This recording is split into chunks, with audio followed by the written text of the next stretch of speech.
नमस्कार दोस्तों, मैं राकेश ऑफ एसी एकेडमी से। आज हम प्राचीन भारत के इतिहास में वैदिक सभ्यता के अंतर्गत डिस्कस करने जा रहे हैं महाकाव्य। महाकाव्य की कुल संख्या है 2। पहला है रामायण और दूसरा है महाभारत। ध्यान दीजिएगा, आज हम डिस्कस करने जा रहे हैं महाकाव्य।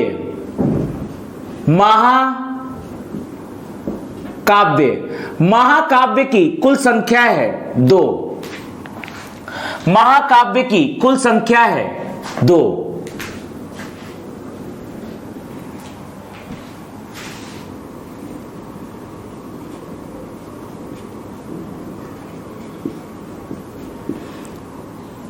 दो महाकाव्य है, एक है रामायण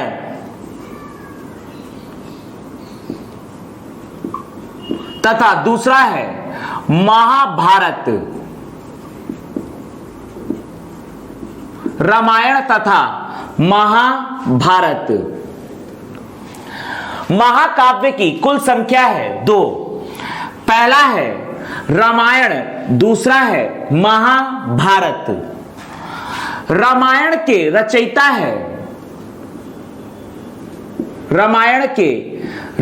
है महर्षि वाल्मीकि।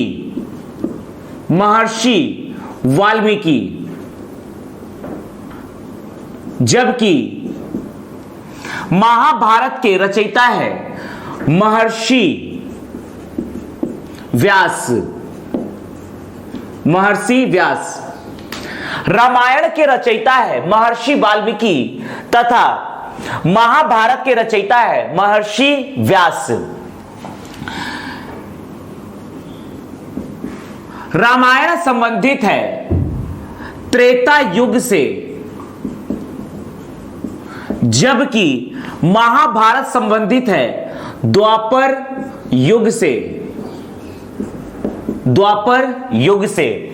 रामायण संबंधित है त्रेता युग से, जबकि महाभारत संबंधित है द्वापर युग से। इनके अन्य नाम अर्थात रामायण को अन्य किस नाम से जाना जाता है? रामायण का अन्य नाम है चतुर्विंशति सहस्त्री संहिता। रामायण का अन्य नाम है चतुर्विंशति सहस्त्री संहिता, जबकि महाभारत का अन्य नाम है जय संहिता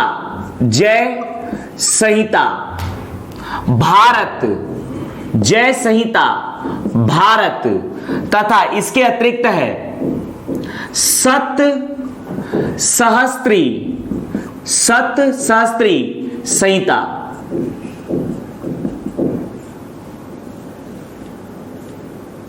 ध्यान दीजिएगा, हम डिस्कस करने जा रहे हैं वैदिक सभ्यता के अंतर्गत महाकाव्य।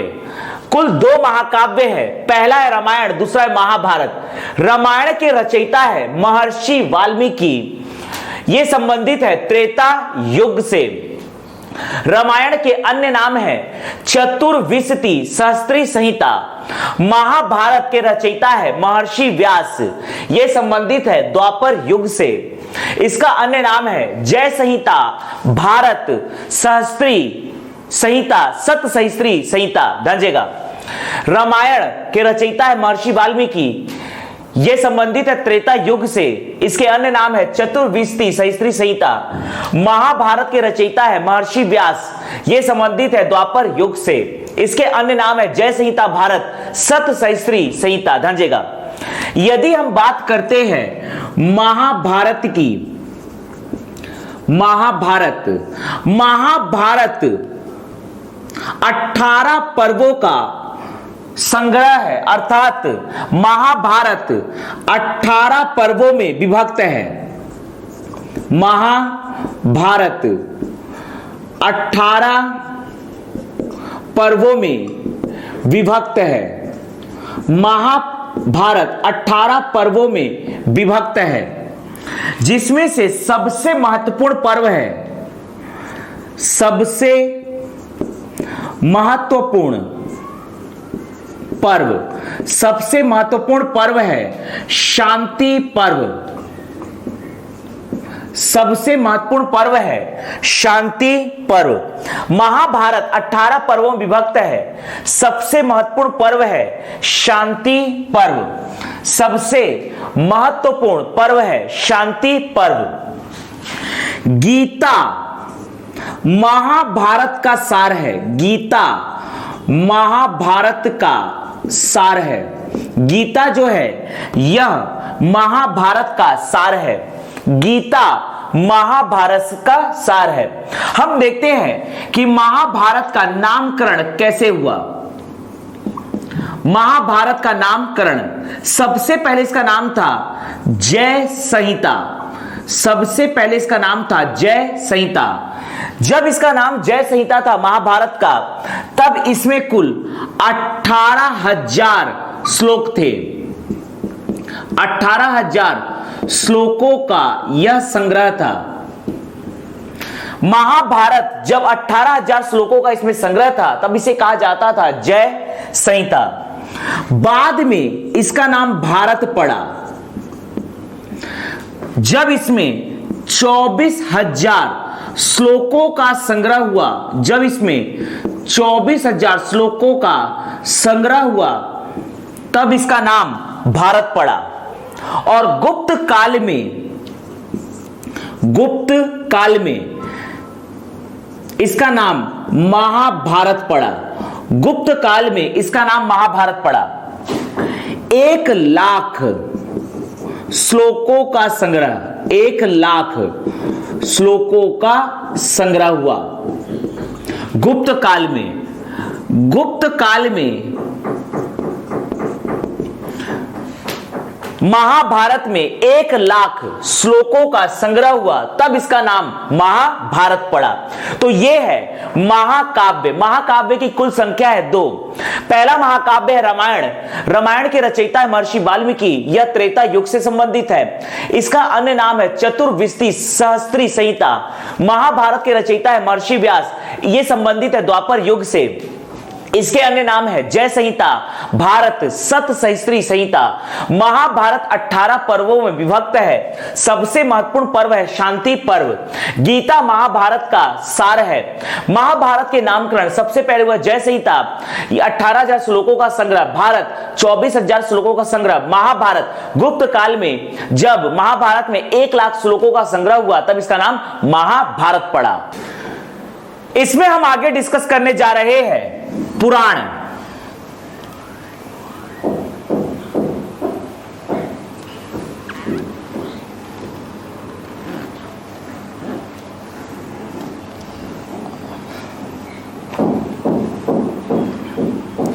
कुल 18 पुराण हैं, जिसमें से सबसे प्राचीनतम पुराण है मत्स्य पुराण। ध्यान दीजिएगा। अगला हम डिस्कस करने जा रहे हैं पुराण। पुराणों की कुल संख्या है 18। पुराण में ऐतिहासिक घटनाओं का वर्णन मिलता है,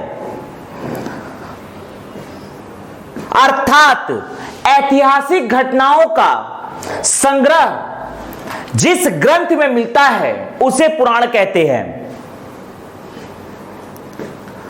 पुराण में राजाओं की वंशावली का भी संग्रह मिलता है, अर्थात ऐसा ग्रंथ जो ऐतिहासिक घटनाओं का संग्रह है पुराण कहलाता है।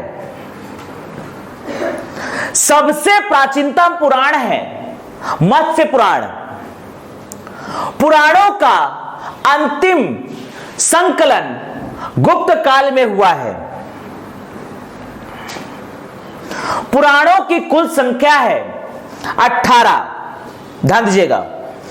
पुराणों को पंचम वेद की संज्ञा से सुसज्जित किया जाता है।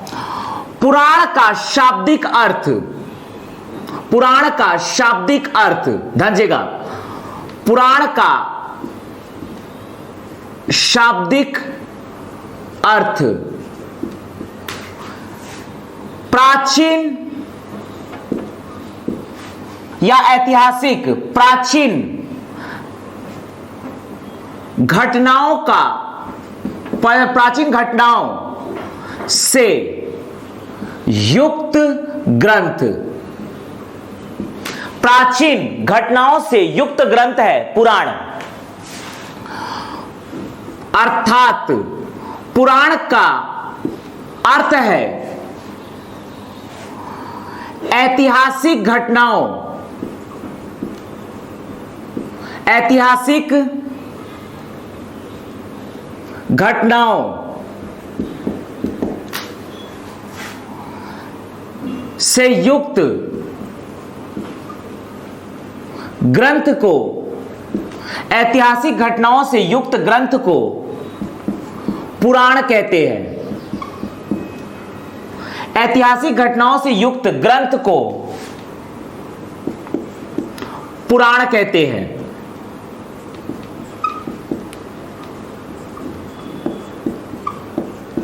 पुराण में राजाओं की वंशावली का भी वर्णन मिलता है। पुराण में राजाओं की वंशावली का भी वर्णन मिलता है। पुराण में राजाओं की वंशावली का भी वर्णन मिलता है। पुराण में राजाओं की वंशावली का वर्णन भी मिलता है। पुराण का शाब्दिक अर्थ है ऐतिहासिक घटनाओं से युक्त ग्रंथ, अर्थात ऐतिहासिक घटनाओं से युक्त ग्रंथ को पुराण कहते हैं। पुराण में राजाओं की वंशावली का वर्णन भी मिलता है। पुराण को कहा जाता है पंचम वेद। पुराण को पंचम वेद की संज्ञा से सुसज्जित किया जाता है। सबसे प्राचीनतम, सबसे प्राचीनतम पुराण है, सबसे प्राचीनतम पुराण है मत्स्य पुराण। सबसे प्राचीनतम पुराण है मत्स्य पुराण। सबसे प्राचीनतम पुराण है मत्स्य पुराण। पुराणों का अंतिम संकलन गुप्त काल में हुआ है। पुराणों का अंतिम संकलन गुप्त काल में हुआ है। पुराणों का अंतिम संकलन गुप्त काल में हुआ है। ऐतिहासिक घटनाओं से युक्त ग्रंथ को पुराण कहते हैं, अर्थात इसमें ऐतिहासिक घटनाओं का संग्रह मिलता है। पुराणों में राजाओं की वंशावली का वर्णन मिलता है। पुराण को पंचम वेद की संज्ञा से सुसज्जित किया जाता है। सबसे प्राचीनतम पुराण है मत्स्य पुराण। मत्स्य पुराण। पुराणों का अंतिम संकलन गुप्त काल में हुआ है। पुराणों की कुल संख्या है 18। पुराणों की कुल संख्या है 18। ध्यान दीजिएगा, कुल 18 पुराण है। सबसे पहले देखते हैं मत्स्य पुराण। मत्स्य पुराण। पुराणों की कुल संख्या 18। मत्स्य पुराण, विष्णु पुराण, वायु पुराण,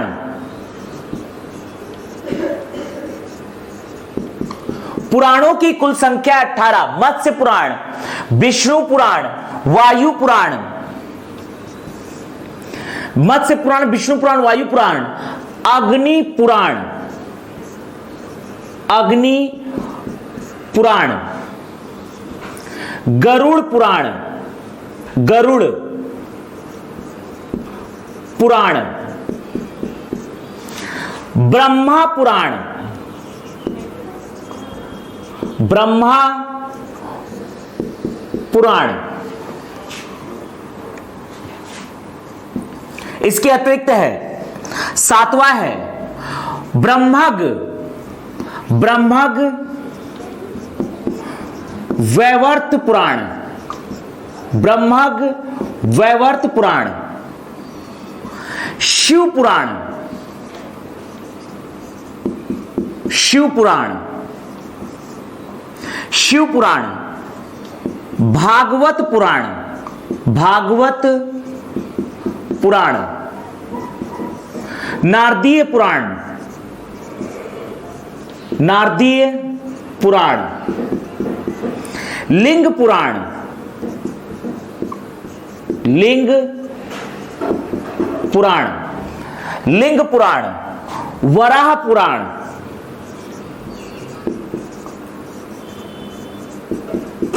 वराह पुराण, वराह पुराण,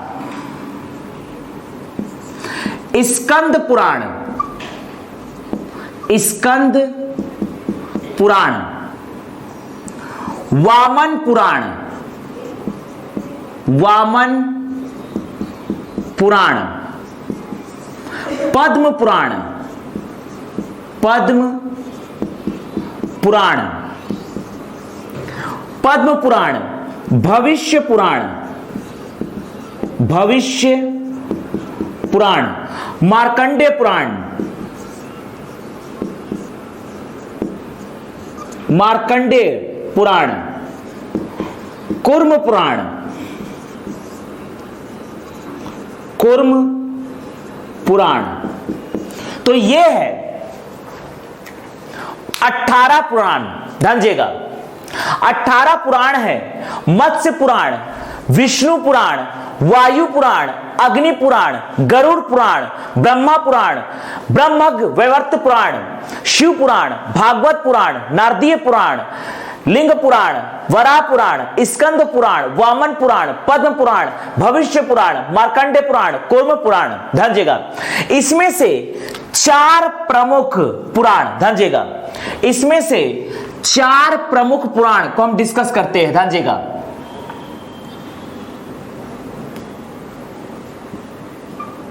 प्रमुख पुराण को हम 18 में से हम प्रमुख पुराण को एग्जाम पॉइंट ऑफ व्यू से डिस्कस कर रहे हैं। ध्यान दीजिएगा, पहला देखते हैं मत्स्य पुराण।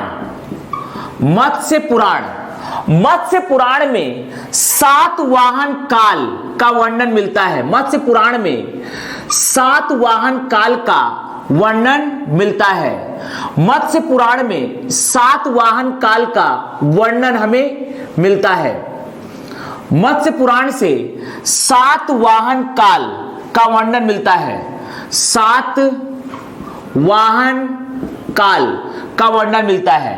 मत्स्य पुराण से 7 वाहन काल का वर्णन मिलता है। 7 वाहन काल का वर्णन हमें प्राप्त होता है। और मत्स्य पुराण है सबसे प्राचीनतम पुराण, सबसे प्राचीनतम पुराण, सबसे प्राचीनतम पुराण। इसके बाद दूसरा हम देखने जा रहे हैं विष्णु पुराण। विष्णु पुराण, विष्णु पुराण से हमें मौर्य वंश का वर्णन मिलता है। विष्णु पुराण से हमें मौर्य वंश का वर्णन मिलता है।